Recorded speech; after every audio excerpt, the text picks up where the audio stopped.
నమస్తే. ఇన్నాళ్ళు నన్ను సపోర్ట్ చేస్తూ, ఎంకరేజ్ చేస్తూ మీ ప్రేమని నాకు అందిస్తున్న ప్రతి ఒక్కరికి కృతజ్ఞతలు. అలాగే ఈ వీడియో కూడా ఖచ్చితంగా మీకు ఉపయోగపడుతుంది. లైక్, షేర్ అండ్ సబ్స్క్రైబ్ చేసి మీ సపోర్ట్‌ని నాకు అందించండి. అలాగే ఈ వీడియో పట్ల మీకున్న అభిప్రాయాన్ని కామెంట్ సెక్షన్‌లో కామెంట్ చేసి తెలియజేయండి. ఇప్పుడు వీడియోని చూద్దాం. నమస్తే, వెల్కమ్ టు అవర్ ఛానల్. నేను పద్మిని. ప్రస్తుతం మనతో పాటు ఒక స్పెషల్ గెస్ట్ ఉన్నారు. Retired government officer, secretariat, SML Nagamamba garu. మాట్లాడదాం. అమ్మ నమస్తే అండి. నమస్కారం. మిమ్మల్ని కలవటం చాలా చాలా సంతోషంగా ఉంది. అడిగిన వెంటనే మీ సమయం ఇచ్చినందుకు చాలా చాలా కృతజ్ఞతలండి. మీతో మీకు పరోక్షంగా అయినప్పటికీ మీతో ప్రయాణం నాకు ప్రత్యేకించి 2019 నుంచి జరుగుతుంది. ఎలాగా అని అనుకుంటున్నారేమో.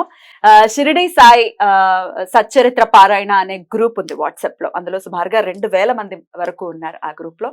ఆ గ్రూప్ ని స్టార్ట్ చేసింది, ఆ గ్రూప్ ని చాలా సక్సెస్ఫుల్ గా ముందుకు నడిపిస్తుంది నాగబాబా గారే.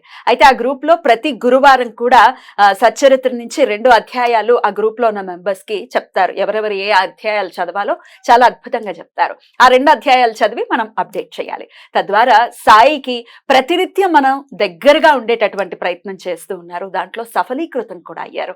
వారితో ఈరోజు మనం మాట్లాడబోతున్నాం. చాలా చాలా టాపిక్స్ ఉన్నాయి. సాయిని ఎలా అనుసరించాలి, సాయి చెప్పింది ఏంటి, సాయి గురించి విపరీతమైన మాటలు మనం వింటూ ఉన్నాం. విపరీతమైన ధోరణిలో సాయిని కించపరుస్తూ తద్వారా మనల్ని హర్ట్ చేస్తూ ఉన్నటువంటి మాటలు కూడా అనేక ఉన్నాయి. సో ఎవరితో మాట్లాడాలి, ఎవరు కరెక్ట్ పర్సన్ అని నేను అనుకున్నప్పుడు నాకు ఖచ్చితంగా గుర్తొచ్చిన పేరు నాగమాంబ గారు. అయితే ఆ గ్రూప్ లో ఉన్నటువంటి దీప్తి గారికి కృతజ్ఞతలు తెలియజేస్తున్నాను. ఎందుకంటే మేడం నంబర్ నాకు ఆవిడ ఇవ్వడం జరిగింది. Thank you so much Deepti గారు. చాలా చాలా కృతజ్ఞతలు మరొకసారి మీకు. సో ఈ గ్రూప్ సుమారుగా 2000 మందితో సాగుతుంది. ఎలా మొదలైంది అసలు ఈ గ్రూప్? 2018 మేలో యాక్చువల్గా మనకి 2018 అక్టోబర్లో బాబా గారిది 100 సంవత్సరాలు జయంతి. అవును, ఆయనకి 100 సంవత్సరాలు పూర్తయింది. అప్పుడు అంటే ఆయన పోయే ఆయన అవును నుంచి. అయితే 2018 అక్టోబర్లో ఈ గ్రూపులు స్టార్ట్ అయినాయి. అప్పుడు నేను అనుకోకుండా, అసలు నేను స్టార్ట్ చేయలేదు, పూజ అని ఒక అమ్మాయి పూనా నుంచి స్టార్ట్ చేసి అమ్మాయి వెబ్సైట్లో పెట్టింది. అనుకోకుండా నేను జాయిన్ అయ్యాను. జాయిన్ అయిన తర్వాత నేను వాళ్ళని అడిగాను అన్నమాట, ఏమండి నాకు ఇది చాలా ఇంట్రెస్ట్గా ఉంది, అదేంటి నేను కెప్టెన్గా ఉంటాను గ్రూప్కి. వాళ్ళని ఆల్ స్టేజెస్ అడిగాను. అడిగితే ఆర్గనైజర్ ఏం చేశారంటే చెప్పారు నాకు, ఏంటంటే కెప్టెన్ అని ఒకటి ఉంటుంది, తర్వాత ఇంకా ఏవో సమ్ పోస్ట్ లైక్ ఇట్లా ఇట్లా ఇట్లా పెట్టుకున్నారు వాళ్ళు to maintain that many people, group and people, not only one group, it is many groups. అయితే ఆవిడ అడిగారు, మీరు కెప్టెన్గా చెయ్యాలి అనుకుంటే మెంబర్స్ని మీరే తెచ్చుకోవాలి, డివోటీస్ని, మేము ఎలాంటి డివోటీని మీకు ఇవ్వం, you just collect 48 members and then you will be the captain for that group అన్నారు. అనేటప్పటికి నేనేం చేశాను, ఓకే అని 48 మెంబర్స్ని ఎంత ఒక 1 hourలో, బికాజ్ నేను గవర్నమెంట్లో వర్క్ చేశాను, నేను ప్రెసిడెంట్గా ఉండేదాన్ని మా సెక్రటేరియట్లో ఉమెన్ అసోసియేషన్లో. అండ్ బై నేచర్ నాకు చాలా పిఆర్ఓ ఎక్కువ. తొందరగా ఒక మనిషి ఒకసారి పరిచయం అయితే వదలను. మిమ్మల్ని కూడా ఎవరు వదలరు. You have got that stage definitely. అయితే నేను గబగబా 48 మెంబర్స్ని, ఎందుకంటే నాలో ఒక రకమైనటువంటి కోరిక, ఆ గ్రూప్కి నేను కెప్టెన్ అవ్వాలి. 48 మందిని చేర్చుకున్నాను. పొద్దున అన్నారు, సాయంత్రం వాళ్ళకి ఫోన్ చేశాను.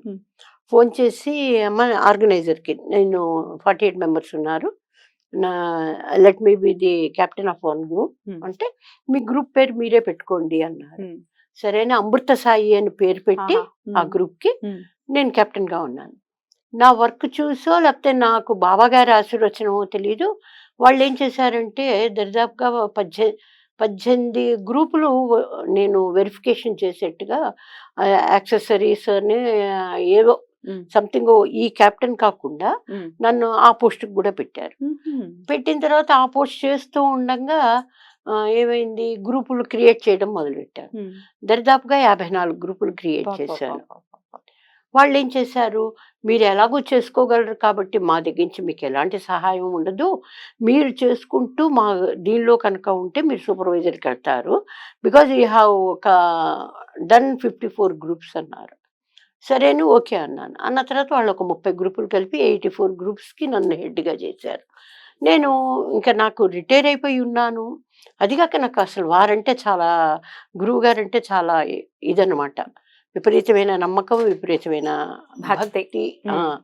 అప్పుడు నేనేం చేశానంటే సరే అన్నాను. సూపర్వైజర్గా చేస్తూ ఉన్నప్పుడు ఆ గ్రూపుల్లో వాళ్ళు ఏం చేశారంటే వేరే నాకు జరిగిన అనుభవాలు ఇవి. వాళ్ళు ఏం చేసేవారు, ఆ గ్రూపుల్లో అడ్వర్టైజ్మెంట్స్ పెడుతూ ఉండేవారు. ఎలాంటి అడ్వర్టైజ్మెంట్స్, ఆన్లైన్ శారీస్ అని, ఆన్లైన్ ఇదని అలా. నాకు చాలా కోపం వచ్చింది.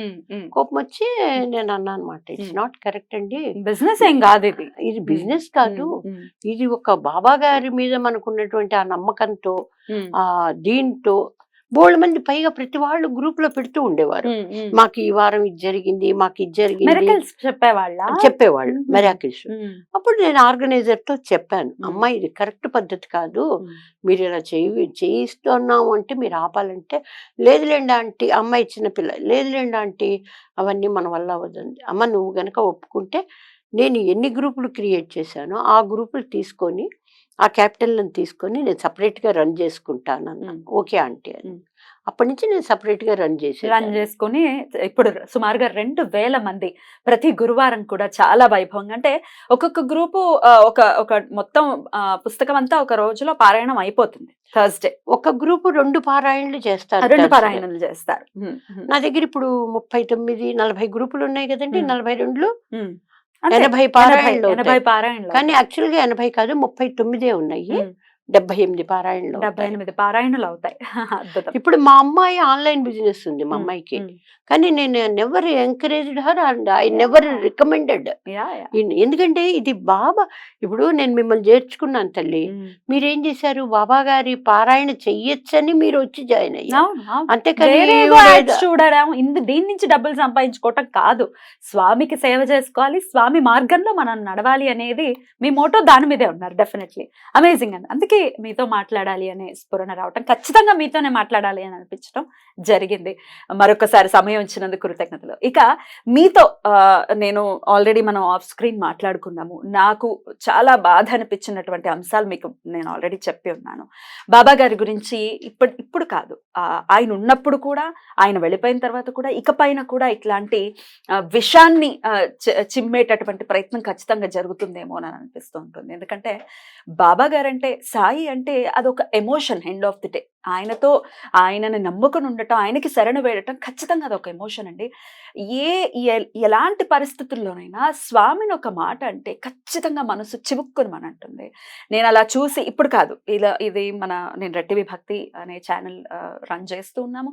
ఇంతకు ముందు కూడా మాట్లాడి ఉన్నాను. ఇప్పుడు ఇంకొంచెం గట్టిగా వినిపించాలి వాయిస్ అని ఖచ్చితంగా అనిపించింది. ఎందుకంటే సేవ పేరుతో సొల్లు చెప్తూ, నిజంగా మనుషుల మనోభావాలతో ఆడుకుంటూ, ఆయనను ఒక ఫకీరుగా లేకపోతే ఒక మహమ్మదీయుడని ఆయనని తిడుతూ, ఆయన గురించి ఆయన గ్రంథంలో ఉన్నటువంటి విషయాలను వదిలేసి గ్రంథాన్వేషణ కాకుండా రంధ్రాన్వేషణ చేస్తూ మనుషుల ఎమోషన్స్తో డెఫినెట్గా ఆడుకుంటున్నారండి. నాకు అది ఫస్ట్ చూసిన తర్వాత, నేను నా దేవుడు మందిరంలో ఉన్నటువంటి సాయి కొలువు తీరి ఉన్నారు, ఆయనను నేను ఫేస్ చేయలేకపోయాను. నాకు బాధ అనిపించింది, కళ్ళలో నుంచి నీళ్ళు వచ్చాయి. ఏంటి స్వామి నీ గురించి నేను ఇలా వింటూ ఉన్నాను. ఇక్కడ ఈ పొజిషన్ లో కూర్చుని ఇన్ని మాటలు మాట్లాడుతూ సాయిని అంటూ ఉంటే నేను అపోజ్ చేయకుండా ఉండలేను. వాళ్ళ పాపాన్ని వాళ్ళు పోతారని నేను ఊరుకోలేను. నన్ను నేను అలా సముదాయించుకోలేను. నాలాగే చాలా మంది ఉన్నారు, మన సబ్స్క్రైబర్స్ కూడా చాలా మంది చెప్పారు, నేను నోటీస్ చేశాను. మాకు బాధ అనిపించింది, మాకు కన్నీళ్ళు వస్తున్నాయి స్వామిని అలా. ఇట్లాంటి మాటలన్నీ ఎలా అర్థం చేసుకోవాలి, ఎలా దీని నుంచి బయటపడాలండి? ఇప్పుడు ఒకటమ్మా, నువ్వు ఇప్పుడే అన్నావు మహమ్మదీయుడని. అసలు అతను మహమ్మదీయుడని వీళ్ళు ఎలా అనగలరు? అతని పుటకే మనకెవ్వరికీ తెలియదు. అవునా? మనము చదివినటువంటి సచ్చరిత్ర నుంచి కానివ్వండి, ఈ మధ్య కొంచెం వస్తున్నటువంటి విజువల్స్, అంటే లైక్ సీరియల్స్ కానీ సినిమాలు కానీ, దేని నుంచి అయినా కూడా మనం గమనించింది ఏమిటి, ఆయన ఒక నదిలో ఒక ఆకు మీద పసిపిల్లవాడుగా కొట్టుకొచ్చాడు. ఒక దంపతులు ఆయన్ని దగ్గర చేర్చారు. అవునా? అలాంటప్పుడు అతని కులం మనకి ఎలా తెలుస్తుంది? తల్లిదండ్రి ఉంటే తెలియాలి. అల్లా మాలిక్ అని అంటాడని చెప్పి అలా ఉన్న అతన్ని ఏం చేశారు పాపం, అలా ఆయన నదిలో అలా కొట్టుకెళ్తుంటే ఓ మహమ్మదీయుడు అటు వెళ్ళారట, స్థానానికో దేనికో. మరి అతను తీసుకొచ్చి తీసుకొని పెంచారు ఒక కథ ప్రకారంగా. అయితే అతన్ని పెంచినప్పుడు మరి ముస్లిం ఇంట్లో పెరిగిన వ్యక్తి కాబట్టి అతనికి కొంచెం ముస్లిం ఆచారాలు అవన్నీ ఉన్నాయి. కానీ అతను ఒక వయసుకు వచ్చేసాక అతనిలో ఒక తృష్ణ ఉండేది ఎప్పుడు. ఏంటంటే నేను ఆత్మ సాక్షాత్కారాన్ని పొందాలి, ఎలా ఆత్మ సాక్షాత్కారాన్ని నేను సాధించాలి అనేది ఉండేది ఆయనకి. సో నేననేది ఏమిటంటే దొరికిన పాప, ఇప్పుడు మనం కూడా ఉన్నాం, పిల్లలు లేని వాళ్ళు ఎక్కడో ఒక పాపని తీసుకొస్తారు, ఒక మహిళా women and child welfare department నుంచో ఇంకో చోట నుంచో ఇంకో అనాశరణాలయం నుంచో తెచ్చుకుంటారు. ఆ అమ్మాయి కులం ఏంటని చెప్తారు, ఆ అబ్బాయి కులం ఏమని చెప్తాం. అలా దొరికిన వ్యక్తి ఈయన సాయిబాబా గారు. కాబట్టి మనం ముస్లిం అనడానికి లేదు, కాకపోతే ముస్లిం ఇంటో కొంతకాలం పెరిగాడు కాబట్టి ఆ ముస్లిం ఆచారాలు ఉన్నాయి. కానీ అతనికి ఒరిజినల్ గా అతని కోరిక ఏమిటి బాబా గారికి? ఆత్మ సాక్షాత్కారాన్ని నేను పొందాలి ఒకటి. ఆయన సరైన గురువు కోసం అని వెతుకుతూ తిరుగుతున్నంత కాలప్పుడు మనం చదివింది ఏంటి అంటే రామానంద అనేటువంటి ఒక ఆయన, ఒక గురువు గారు కాశీలో ఈయన మెట్ల మీద పడుకొని ఉన్నప్పుడు ఆ పిల్లవాడు పడుకొని ఈ ఆలోచనలతో తిరుగుతూ అలసి సొలిసి పడుకొని ఉన్నప్పుడు ఆయన స్థానానికి నెడుతూ గంగా స్థానానికి ఆ అబ్బాయిని తొక్కాడు. వెంటనే అబ్బాయి లేచాడు. ఇతను పొరపాటు చేశానే అని బాధపడితే ఆ పిల్లాడిని కూర్చోబెడుతూ రామరామ ఎంత తప్పు చేశాను అన్నారు ఆయన. రామరామ ఎంత తప్పు చేశాను నేను తొక్కాను అనగానే ఇతను అన్నది ఈ రామారామ అని నేర్పించే గురువు కోసమే నేను అన్వేషిస్తున్నాను స్వామి, నాకు ఆ రామనామ మంత్రం చెప్పండి అని అడిగాడు. అది మనందరం చదివిన విషయం, అవునా కాదు? అవును. అలాంటప్పుడు ఇప్పుడు ఆయనలో తృష్ణను బట్టి ఆలోచిస్తే ఒక 8 ఏళ్ళు 10 ఏళ్ల బాలుడికి నేను రామనామం చెయ్యాలి అని అనిపించిందంటే అతను జన్మతః బ్రాహ్మడేమో, జన్మతః హిందువేమో, అవునా కదా? ఎందుకంటే బ్రెయిన్ కదా అది కనెక్ట్ అయింది, బ్రెయిన్ కనెక్ట్ అయింది కదా, బ్రెయిన్ కనెక్ట్ అయింది. కాబట్టి అతను మహమ్మదీయుడి దగ్గర పెరగటం బట్టి కొంచెం అలాంటి మతాచారాలు ఉన్నాయి, అల్లా మాలిక్ అన్నాడు. కానీ అతను ఏమని చెప్పేవాడు? ఒకటే చెప్పేవాడు, దేవుడు అనేవాడు సర్వాంతర్యామి.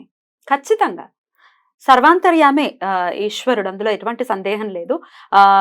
భగవంతుడు అనేవాడు ఒక్కడే. కాకపోతే ఈ ఎప్పుడైతే వ్యత్యాసం చూడటం మొదలు పెట్టామో, మనల్ని కొట్టుకోవటం ఎలాగో జరిగి ఉంది. మనం కొంచెం వెనక్కి వెళ్ళి చూస్తే శైవులు వైష్ణవులు కొట్టుకున్నది చాలా కొట్టేసుకున్నారు. ఏ సమస్యలు లేనప్పుడు కొత్త సమస్యలు సృష్టించుకుని కొట్టుకున్నటువంటి రోజులు పోయి, మళ్ళీ సాయి వచ్చిన సమయం గురించి ఒకసారి మాట్లాడుకుంటే అప్పుడు డివైడ్ అండ్ రూల్ ఖచ్చితంగా జరుగుతుంది. అప్పుడు బ్రిటిష్ గవర్నమెంట్ లో అందరినీ సంఘటితం చెయ్యాలి అన్న ఉద్దేశంతో, అందరూ ఒక్కటే అన్న నినాదంతో ఆయన ముందుకు వెళ్ళారు. ఖచ్చితంగా అందరినీ కలిపి ముందుకు వెళ్ళారు. ఇక్కడ ఏంటంటే అమ్మా, వారు పుట్టినప్పుడు 1800 సంవత్సరంలో కరెక్ట్ గా నువ్వు చెప్పినట్టుగా బ్రిటిష్ వారి డివైడ్ అండ్ రూల్ పాలసీ. అంతకు ముందు మన ఏలుతున్న వారు మహమ్మదీయులు. వారు చాలా అరాచకాలు చేశారు. ఈ అరాచకాలని ఇంకా కొంచెం పెంచి పోషించింది బ్రిటిష్ గవర్నమెంట్. ఎందుకంటే వీళ్ళిద్దరి మధ్య మనం తగువులు పెడితే ఇంకా మన గురించి వీళ్ళు పట్టించుకోరు, వాళ్ళు కొడుతూ ఉంటారు, మనం ఈ రాజ్యం వేలుకోవచ్చు అనుకున్నారు వారు. అనుకున్నప్పుడు ఆ టైంలో సాయిబాబా గారు వచ్చారు, షిరిడి వచ్చింది, ఆయన ఎక్కడి నుంచో వచ్చారు. ఆయన చేసిన మొదటి పని ఏమిటి? మహమ్మదీయులకి హిందువులకి ఎలాంటి వ్యత్యాసం లేకుండా ఐకమత్యాన్ని ప్రేరేపించారు. ఈ ఐకమత్యాన్ని ప్రేరేపించే క్రమంలో ఆయన ఏం చేసేవారు? అల్లా మాలిక్ అనేవారు. ముస్లిం వచ్చి ఏదన్నా అడిగాడు అనుకోండి, అదేంటి రాముడు నీకు మేలు చేస్తాడు అనేవారు.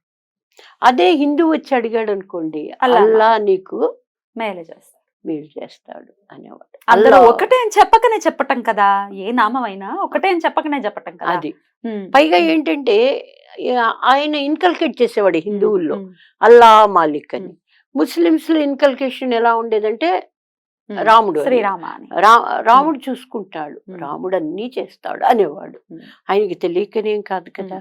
కాబట్టి నాకు ఆ ఇన్సిడెంట్లను బట్టి, ఆయన పుట్టిన ఆయన మనకి భూమి మీదకి వచ్చిన టైమును బట్టి ఇక్కడ చాలా హిందూ ముస్లిమ్స్ గొడవలు చాలా ఎక్కువగా ఉండేవి. దానికి అడ్వాంటేజ్ ఇచ్చింది ఎవరయ్యా అంటే బ్రిటిష్ గవర్నమెంట్. మనం అందరం మనం అంటే మనం కదా, మన పూర్వీకులు చాలా అవస్థలు పడుతుండే టైం అది. అలాంటి టైంలో ఆయన నిజంగా వచ్చారు అంటే ఆ సంఘం కోసం వచ్చారా? ఖచ్చితంగా. సంఘ సంస్కర్త ఆయన, బ్రహ్మాండమైన సంఘ సంస్కర్త. కరెక్ట్ అండి. అవునా కదా? అవును. అలాంటి సంఘ సంస్కర్త, అలాంటి సంఘం కోసం ఆయన అంత పాటుపడుతూ ఉన్నటువంటి వ్యక్తిని మనం గౌరవించటం గాని, ఆరాధించటంలో గాని తప్పులేదు. తప్పులేదు. అస్సలు తప్పులేదు. మన హైందవంలో ఖచ్చితంగా మనం ఎవరినైనా పూజించవచ్చు అనే స్వాతంత్రం మనకుంది. ఇప్పుడు వేరే వేరే వేరే ధర్మాల గురించి మాట్లాడుకుంటే వాళ్ళకి ఆ స్వాతంత్రం లేదు. వాళ్ళు ఎవరైతే చెప్పారో వాళ్ళనే పూజించారు. మనం చెట్టుని, పుట్టని, ప్రతి దాన్ని మనం పూజిస్తాము. ప్రకృతే అమ్మవారుగా మనం చూస్తాం. వీరిని పూజించకూడదు, వారిని పూజించకూడదు, వారిని అనుసరించకూడదు, అదిగో మీరు మహమ్మదీయుడిని పూజించేస్తున్నారు. అసలు ఏది శాస్త్రీయత సాయికి పురాణాల్లో ఉందా? లేకపోతే అసలు పురాణాల్లో పురాణ పురుషుల గురించి ఖచ్చితంగా ఉంటుంది, కానీ వేదాల్లో ఉందా? ఇట్లాంటి మాటలన్నీ మాట్లాడటం, సాయిని పూజించడం శాస్త్రీయత కాదు అని అనటం, మనది కాదు అని ఖచ్చితంగా చెప్తున్నారు. అమ్మ, వేదాల్లో ఉందా అని క్వశ్చన్ వేస్తున్నారు, కానీ ఇప్పుడు పురాణాల్లో 1000 సంవత్సరాలు, 4000 సంవత్సరాలు, 10,000 సంవత్సరాలు, లేదంటే అదేంటి ఇప్పుడు మనం కలియుగంలో వేరే యుగాల్లో జరిగినవి ఆయన మన కళ్ళ ముందు 100 ఇంకా క్రితమే కదా. ఆయనతో తిరిగిన వ్యక్తులు ఇంకా షిరిడీలో బతుకున్నారు. అలాంటి వాళ్ళని నేను 4-5 కలిశాను. ఏంటి వాళ్ళతో వాళ్ళు ఏం చెప్పారు? ఎందుకు కలిశారు? నేను అంటే నాలో చెప్పాను కదా, ఇంట్రెస్ట్ అన్నమాట. బాబా గారితో తిరిగిన వ్యక్తి అనగానే వాళ్ళ దగ్గరికి వెళ్ళడం, ఏం మాట్లాడారు వాళ్ళు? ఇదే అడిగేదాన్ని. బాబా గారు ఎలా చూసేవారు, ఏం మాట్లాడేవారు, ఆయన నిజంగా ముస్లిం? నేను కూడా అడిగేదాన్ని. మీరు కూడా అడిగేవారా? ఆయన నిజంగా ముస్లిమా లేకపోతే ఏమిటి అంటే, వాళ్ళు అనేవారు, మీరు ముస్లిమా అని అడుగుతున్నారు అంటే వాళ్ళు ముసలి వాళ్ళు అయిపోయారు. 90 సంవత్సరాల వ్యక్తిని ఒక ఆయన్ని కలిసారు. ఆయన ముసలి ఆయన అయిపోయారు. ఆయన అనడం అనమాట, అమ్మ, ఆయన గురించి నువ్వేది అడిగినా కూడా నేను చెప్పను. ఎందుకంటే ఆయన మీద ఉన్నటువంటి గౌరవం, ఆయన మీద ఉన్నటువంటి ప్రేమ, భక్తి అలాంటివి. ఆయన ఒక మహాపురుషుడు అంతే. ఆయన గురించి మీరు ఇలా ఈ విధంగా ఏదో ఇట్లా ఇట్లా ఇట్లా ఈకలు పీకినట్టుగా అడగకండి అన్నాడు మరాఠీలో. నిజంగా ఎంతంటే అసలు ఆ బాబా అనగానే వాళ్ళు, నాకు కూడా అనిపిస్తుందమ్మా, షిరిడి వెళ్ళినప్పుడు అప్పటి కట్టడాలకు వెళ్తూ ఉంటా నేను. ఈ మహాసభతి ఇంటికి, ఆవిడెవరు మన మీరా ఇల్లు చూడలేదు నేను. ఈవిడ కులకర్ణి గారి భార్య. అవును. ఆ ఇంటికి తర్వాత ఆవిడ ఎక్కువ తిరిగే చూడండి, ఆయనకి భోజనం పెట్టే ఆవిడ పాటిల్. ఆ పాటిల్ గారి ఇంటికి వెళ్ళాను. వాళ్ళైతే అసలు ఆ ఇల్లుని ఇల్లుగా బాబా గారి కోసం వదిలేసి వేరే చోట మళ్ళీ ఇల్లు కట్టుకున్నారు. మహల్సాపతి గారి మనవాళ్ళు ఉన్నారు షిరిడీలో. అలాగే ఆయనతో తిరిగిన శ్యామ వాళ్ళ మనవాడు ఉన్నాడు, కొడుకు భార్య 93 ఏళ్ళు. నేను లాస్ట్ ఇయర్ కలిసి ఆవిడ్ని. పాప ఈ ఇయర్ మొన్న వెళ్ళేటప్పటికి ఆవిడ చనిపోయారు, లేరు ఇప్పుడు ఆవిడ. మొన్న ఆగస్టులో చనిపోయారు ఆవిడ. మరి వాళ్ళంతా అప్పటి వ్యక్తులే కదా, వాళ్ళు కూడా చాలా బ్రహ్మాండంగా చెప్తున్నారు ఆయన గురించి. ఆయన నాట్ ఓన్లీ సంఘ సంస్కర్త, ఆయన ఒక మంచి వైద్యుడు 100% మంచి వైద్యుడు ఆయన. అవునా? మోటివేటరు. అసలు ఆ మోటివేషన్ ఎలా మోటివేషన్ అంటే, సపోజ్ నాకేమీ లేదు, నేను వెళ్ళాను బాబా దగ్గరికి, ఆయన బతుకున్న కాలంలో ఉండి నేను వెళ్ళేసేసి బాబా గారి గురించి బాబా దగ్గరికి వెళ్ళి, బాబా నాకు అన్నీ ఇలా జరుగుతున్నాయి ఏమిటో అంటే, ఆయన ఏం చేసేవారంటే, నేను ఏ మార్గంలో వెళ్ళాలో ఆ మార్గాన్ని ఆయన చెప్పకనే చెప్తూ ఉండేవారు. కానీ ఆయన నీకు ఇలా వచ్చేస్తుంది, ఇదిగో తీసుకో అని ఎప్పుడు ఇవ్వలేదు ఏ వ్యక్తికి. దిశానిర్దేశం ఖచ్చితంగా చేస్తారు. దిశానిర్దేశం ఖచ్చితంగా చేయడమే కాదు, హీ యూస్ టు మోటివేట్ కదా. నువ్వు ఈ విధంగా చెయ్యి, ఈ విధంగా చదువుకో, ఈ విధంగా ఈ విధంగా, అలా మనం ఏ విధంగా ఉండాలో ఆ దిశని మనకి చూపించేవారు, స్ఫురణకు అందించేవారు. తప్పకుండా. ఆయనతో స్ఫురణే కాదమ్మా, ఆ రోజుల్లో బతికున్న వ్యక్తులకైతే ఆయన చెప్పేవారు. ఆయన బాహ్యంగా ఉన్నప్పుడు మరి చెప్పేవారు కదా, భౌతికంగా ఉన్నప్పుడు. ఇప్పుడు మనం ఇప్పటికే ఆయన ఉన్నారు, ఇప్పటికే మనల్ని నడిపిస్తారు. తప్పకుండా నడిపిస్తారు. ఇందాక నువ్వు చెప్పినట్టుగా స్మరణకు తెప్పిస్తున్నారు. ఎందుకమ్మా ఈ రోజు కూడా నాకు ఏదైనా ఇబ్బంది ఉంది అనుకో, బాబా గారి ఫటం మీద ముందు అలా నిలబడి ఒక క్వశ్చన్ వేసుకుంటాను. క్వశ్చన్ వేసుకుంటే ఒక అరగంట, గంట, 2 గంటలు నాకు తెలియకుండా నా బ్రెయిన్కి ఈ క్వశ్చన్ వస్తుంది, వెంటనే ఆన్సర్ వస్తుంది. It's a fact. అద్భుతం అద్భుతం. ఒక్కసారి స్వామితో మీ ప్రయాణం ఎప్పుడు మొదలైంది ఒక్కసారి చెప్పండి. కరెక్ట్ గా ఇదైతే నాకు అసలు సాయి అంటే సాయి అనే కాదు, నేను చిన్నప్పటి నుంచి కూడా కొంచెం నాస్తికురాల్లాగా ఉండేదాన్ని. అవునా? ఎలా అంటే మా అమ్మగారు వాళ్ళు బాగా పూజలు అవి ఇవి చేసేవారు. ఎక్కడ గారు మీరు నేటివ్ ప్లేస్? నెగిటివ్ అంటే మా చిన్నతనం నుంచి ఇక్కడే హైదరాబాదే. ఎందుకంటే మా నాన్నగారు గవర్నమెంట్ సర్వెంట్ కాబట్టి ఆయన కర్నూలు నుంచి క్యాపిటల్ హైదరాబాద్కు మారి భాషా సంయుక్త రాష్ట్రాలు ఏర్పడ్డప్పుడు ఇక్కడికి వచ్చేసారు మా ఫాదర్. దానివల్ల ఎడ్యుకేషన్ ఇక్కడే, కానీ ఒరిజినల్ గా మా నాన్నగారిది కృష్ణా జిల్లా, మా అమ్మగారిది గుంటూరు జిల్లా. వాళ్ళకి అందులోనేమో నేను పుట్టకరీత్యా బ్రాహ్మణ కుటుంబం. మా అమ్మగారికి చాలా పూజలు గీజలు ఉండేవి. మీరు మాత్రం నమ్మేవారు కాదు? నమ్మేదాన్ని కాదు, కానీ మా అమ్మకి అన్ని అరేంజ్ చేసేదాన్ని. ఎందుకంటే ఆచారాలని పాటించే వాళ్ళని గౌరవించటం మీ తత్వం, అంతేనా? అది కాక అమ్మ కావాలి, నాన్నగారు వాళ్ళని మనం దేవుడు కరెక్ట్. ఆవిడ చేసుకోలేదు, నేను పెద్దమ్మాయిని, అందుకని ఆవిడకి అన్ని తయారు చేసి పెట్టేదాన్ని. అద్భుతం. ఆవిడ పెద్ద పెద్దగా మంత్రాలు చదువుతూ పూజలు చేస్తుంటే మంత్రాలన్నీ ఈ రోజు కూడా నా నోటికి వచ్చు. గబగబా అవన్నీ విని నేను నేర్చుకున్నవే, నేనంటూ నేనేమి చదివి నేర్చుకోలేదు. ఆవిడ చేస్తూ ఉండేది, నేను రావి హారతి అద్దుకో అన్నప్పుడు మా అమ్మ నేనేది నా సర్లేమో అద్దుకున్నాను కానీ అనేది, ఇది ఇక్కడ నాస్తికురాలు పుట్టేవే నువ్వు నాకు అని. తర్వాత ఇంకా నెమ్మదిగా అది మన ఆచార వ్యవహారాల్లో అనుకోండి, లేకపోతే మన ధర్మం అనుకోండి, మన హిందూ మతాచారం అనుకోండి, ఏదో విధంగా అలా సాగేది. ఇంట్లో ఒక్కరే పూజ చేస్తారు కాబట్టి. కానీ 88లో నేను అప్పటికే సర్వీస్లో ఉన్నాను, సెక్రటేరియట్లో జాయిన్ అయ్యాను. అదేంటి మా చెల్లెల స్నేహితురాలు విజయవాడ నుంచి వచ్చారు. వాళ్ళు షిరిడి వెళ్దానికని వచ్చారు. అప్పట్లో షిరిడి ఇంత ఫేమస్ లేదు, అంత ఫేమస్ కాదు. అయితే వాళ్ళు మా ఇంట్లో దిగి సాయంత్రం ట్రైన్ ఉంది దానికి వెళ్ళాలని పొద్దున దిగారు. ఆ దిగిన వాళ్ళు ఏం చేశారంటే వాళ్ళకి ఆ రోజు ట్రైన్ దొరకలేదని మన్నాడు ఫిక్స్ చేసుకుని ఇట్లా పెడుతున్నాం అది ఇదని ఏదో ఇంకా మా చెల్లెల స్నేహితురాలు చాలా ఉత్సాహంగా ఉద్వేగంగా నాకు చెప్తోంది. చెప్తుంటే అలాగా ఇది ఏదో అడిగాను. అక్క నువ్వెందుకు రాకూడదు అక్క, అదేంటి సెలవు పెట్టుకో, నువ్వు కూడా రా, 2 రోజులు కదా అంది. సర్లే అదేదో చూద్దాం. నాకు ప్లేసెస్ చూడడం అంటే చాలా ఇంట్రెస్ట్. ఈవెన్ టుడే కూడా ఎవరైనా రమ్మంటే అది కొత్త ఊరంటే వెళ్ళిపోతాను, ఆ ఊరు చూడాలి, ఆ ప్లేస్ చూడాలి. అయితే సరే అని సెలవు పెట్టాను, వెళ్ళాను వాళ్ళతో. దారి పొడుగున ప్రయాణంలో వాళ్ళు ఒక బుక్ తెచ్చారు, సాయిబాబా గారు. అది చదువుతున్నారు. మా చెల్లెల స్నేహితురాళ్ళు ఇద్దరు. నన్ను ప్రభావితం చేసింది మాత్రం కుమారి అనే అమ్మాయి. అయితే వాళ్ళిద్దరూ చదవడం, వీళ్ళ ముగ్గురు ఇంకా బాబా గురించి మాట్లాడుకోవడం, దాంట్లో కృష్ణుడు ఆయనే, శివుడు ఆయనే, రాముడు ఆయనే అని ఇలా మాట్లాడుతూ ఉంటే నాకు చాలా కోపం వచ్చింది వాస్తవంగా. నేనన్నాను, ఆయన ఒక గురువు అంతే, ఒక మంచి తత్వవేత్త అంతే, ఒక మంచి సంఘ సంస్కర్త అంతే, కానీ మీరు ఆయనే కృష్ణుడు, ఆయనే ఆంజనేయ స్వామి, ఆయనే శివుడు అని మీరు ఎలా అంటారు? ఇది తప్పు కదా, ఇలా మాట్లాడకూడదు. కృష్ణుడు ఎక్కడ వాడు? ద్వాపరయుగం. త్రేతాయుగంలో రాముడు. ఎప్పుడో దేవుళ్ళని తీసుకొచ్చి ఈయనే ఆ దేవుడు అంటే ఎట్లా నమ్మాలి అని నేను వాళ్ళతో చాలా హేతుబద్ధంగా లేదు వాళ్ళ మాట అనేది మీ భావనే కాదు.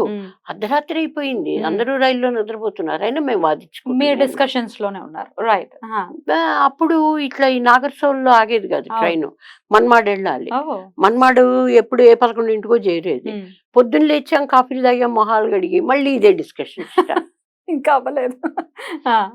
ఇంకా ఆ అమ్మాయి అంది, అక్క అలా కాదు, బాబా గారు ఎప్పుడూ కూడా మనకి ఎవరు ఇష్టమో వారి రూపంలో ఆయన కనబడతాడు.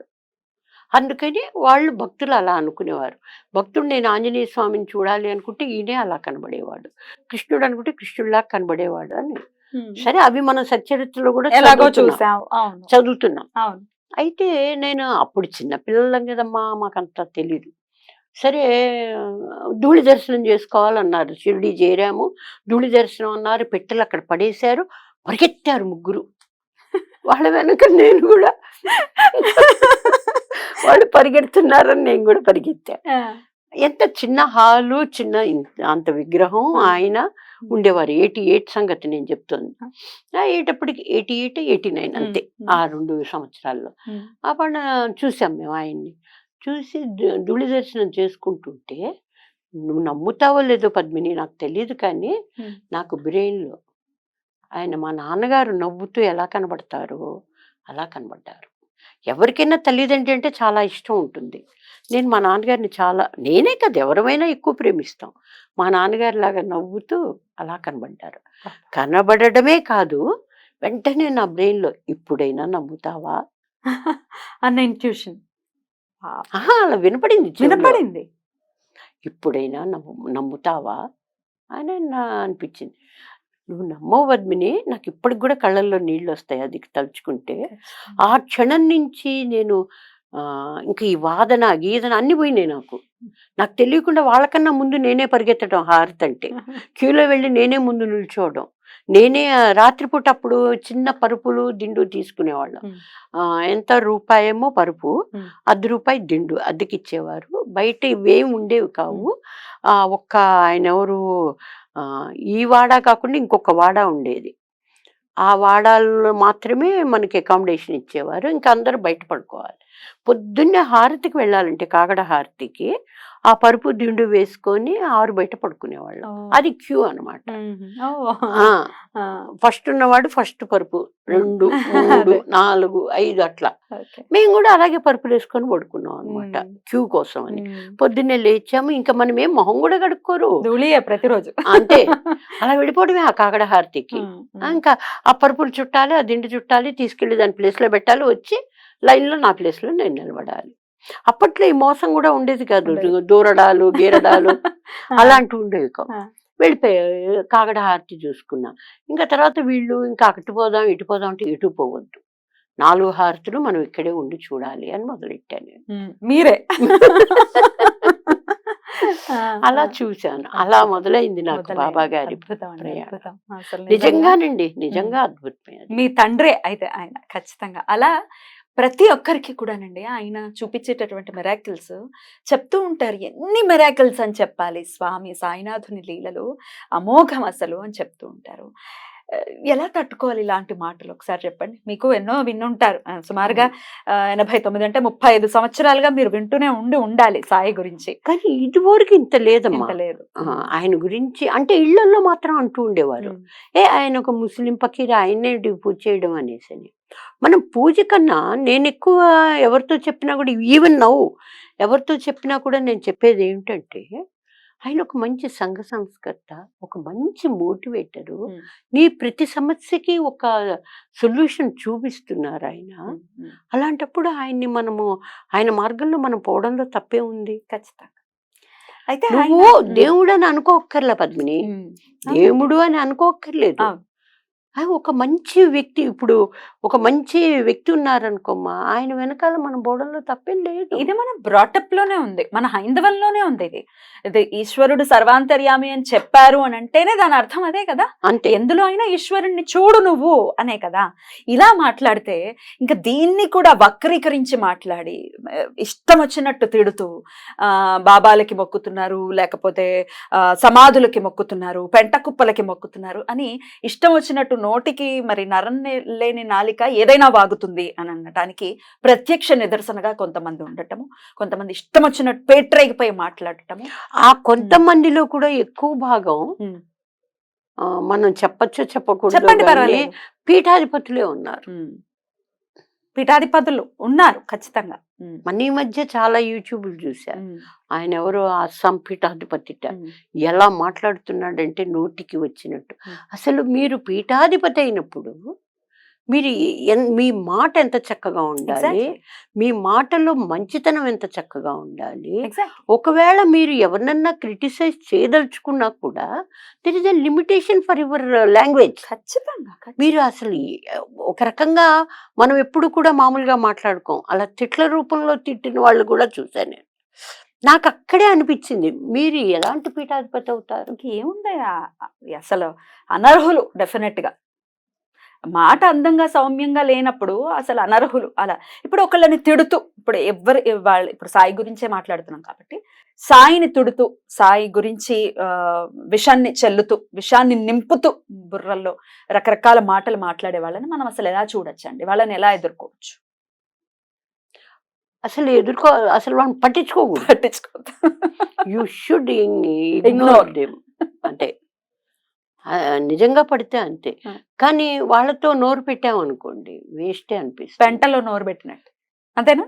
పెంట మీద రాయేస్తే ఏమవుతుంది? మన మొహం అంతా కరెక్ట్. కానీ కాకపోతే వాళ్ళల్లో కొంచెమైనా ఒక ఇంగిత జ్ఞానం ఉండాలి. ఎందుకంటే ఇప్పుడు పీఠాధిపతులు కానీ మాట్లాడుతున్న వాళ్ళు కానీ అనేది ఏమిటంటే మన హిందూ ధర్మము, మన హిందూ దేవుళ్ళు ఉన్నారు కాబట్టి అంటున్నారు.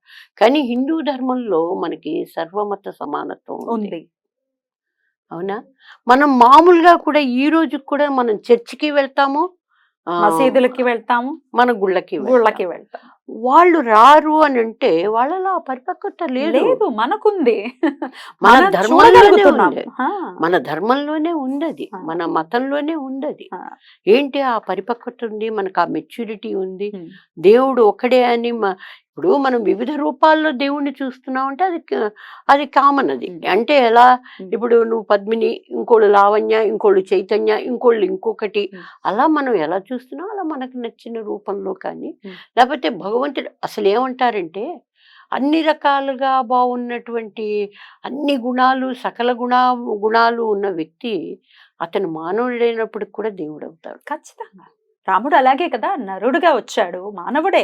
కానీ దేవుడు ఎలా అయ్యాడు? ధర్మాచరణ చేయబట్టి దేవుడు అయ్యాడు కదా. అలాంటప్పుడు సాయిబాబాని మనము దేవుడు అనడంలో తప్పే ఉంది. అయితే రకరకాల, మరి ఇందులో దేవుడు కాదు అని చెప్పటానికి నేను ఇందాక రంధ్రాన్వేషణ అని చెప్పాను కదా, ఈ బాల వితంతువు ఎవరైతే ఉన్నారో, రకరకాల కామ వాంఛల్ని తీర్చుకోవటానికి ఎవరైతే ఆయన దగ్గరకు వస్తారో వాళ్ళని టెస్ట్ చేయటానికి, అంటే వీళ్ళు డబ్బుకి లోభత్వం చూపిస్తున్నారా, డబ్బు మీద వ్యామోహంతో ఉన్నారా, లేకపోతే కామంతోనే ఉన్నారా అనేది టెస్ట్ చేయటానికి ఒకటి డబ్బులు అడగటం, ఇంకొకటి ఆ బాల వితంతువు ఇంటికి పంపించటము, అక్కడ ఏమేమి కార్యకలాపాలు జరిగాయో మీ ఊహకే వదిలేస్తున్నాను అని అనటం, దీన్ని ఎట్లా డైజెస్ట్ చేసుకోవచ్చు? కానీ అక్కడ కార్యకలాపాలు జరిగాయని వీళ్ళ ఊహ కరెక్ట్ అనుకుంటే ఎట్లా? మనం సచ్చరిత్రలో ఏం చదివాము?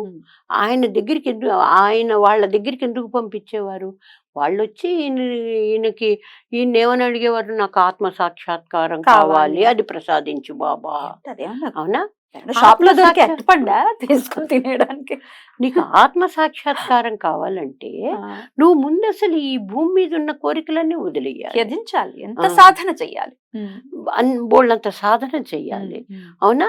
అది అసలు నువ్వు వదిలేవా లేవో తెలుసుకోవడానికి పరీక్షలు మన వాళ్ళు అంటారు కదా, కాంతా కామం అని అంటారు. కాబట్టి కాంతనే కాదు, ఈవెన్ డబ్బు కూడా. అవునా? దానికోసం అని చెప్పి కాసులు కామాన్ని వదిలారా లేరా అని తెలుసుకోవడానికి పంపించేవాడు ఆయన. ఆయన భిక్షం అడగడం కూడా ఏమన్నా ఆయన దాచిపెట్టాడా హుండీలు? ఇచ్చేసేవారు కదా ఏ రోజుకి ఆ రోజు. నేను ఒక ఫకీర్ని, నేను వెళ్ళిపోయి భిక్షాటం చేసుకొచ్చుకుంటా అనేవాడు. కానీ ఇలా నేను భిక్ష ఇస్తే ఓ 15 రూపాయలు నన్ను దక్షిణ అడిగితే నేను ఇస్తే, సపోజ్ నువ్వు అవసరం ఉంటే నీకు, పక్కన వాళ్ళు అవసరం ఇచ్చేసేవారు. ఆయన దక్షిణ అడగడంలో మీనింగ్ ఏంటి? ఇతనికి కాసుల మీద ఎంత ప్రేమ ఉంది, నేను అడిగినంత ఇస్తాడా ఇవ్వడా?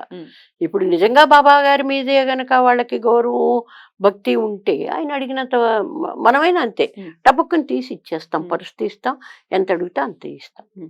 ఎప్పుడు మనకి బాబానే, మనం వీటి మీద కోరిక ఎక్కువ లేదు అనుకున్న రోజున. కరెక్ట్. అవునా? కరెక్ట్.